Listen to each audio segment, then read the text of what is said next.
At the party, my daughter deliberately raises a question to my husband. Daddy, since Ms. Lloyd is having your baby, does that mean we'll be living with her in the future? He places the nicely cut steak onto my plate and answers softly, your mommy and I made a deal. Whoever betrays first will disappear from the other's life. I can't afford for that to happen, darling, so this must stay a secret, even when the baby is born. I will never let mommy find out about them. Then, he signs to me, I'll always love you. My eyes turn red-rimmed without him noticing. Little does he know, my hearing was restored a week ago. He doesn't realize I've learned about the mistress he's been hiding either. And he definitely doesn't know I've secretly bought a ticket to volunteer teach in the Seru Plateau. All I have to do is wait for the paperwork to clear in 7 days. Then, I'll disappear from his life for good. Chapter I pushed away the plate of steak before me, refusing to play along with the act.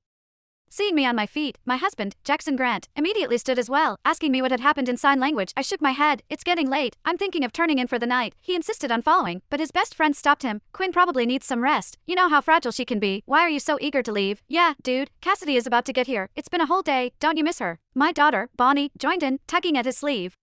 Daddy, I miss Ms. Lloyd already. Can we not leave with mommy? Panic bloomed across Jackson's face. Seeing there was no anomaly in my expression, he frowned and warned, don't say her name in front of Quinn. Why not? Mommy can't hear anyway. Bonnie countered. Her words prompted me to pin Jackson back into his chair. I can get home by myself just fine. You guys stay. I turned on my heel and walked out of the establishment's private room, not giving him a chance to argue.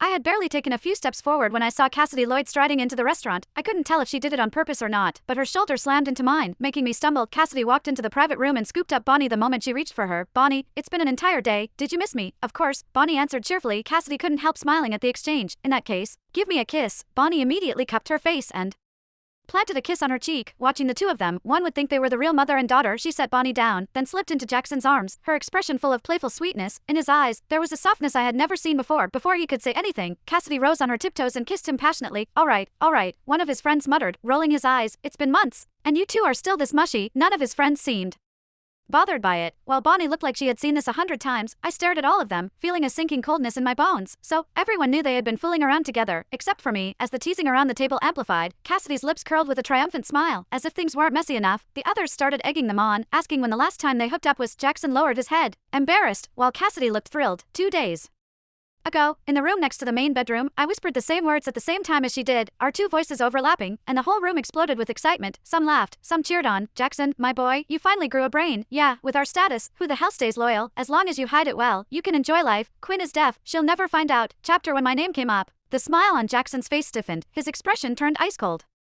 Don't let this get back to Quinn. His friends didn't care at all. They simply burst into louder laughter. Bonnie chimed in loudly. Don't worry, Daddy, Mommy won't find out. She's deaf. Remember, their laughter echoed through the private room, but I stood outside the door, frozen. It wasn't until a waiter behind me gently tapped my shoulder that I snapped back. Excuse me, do you need any help? Immediately, silence swept across the private room. Everyone turned to look at me, while Jackson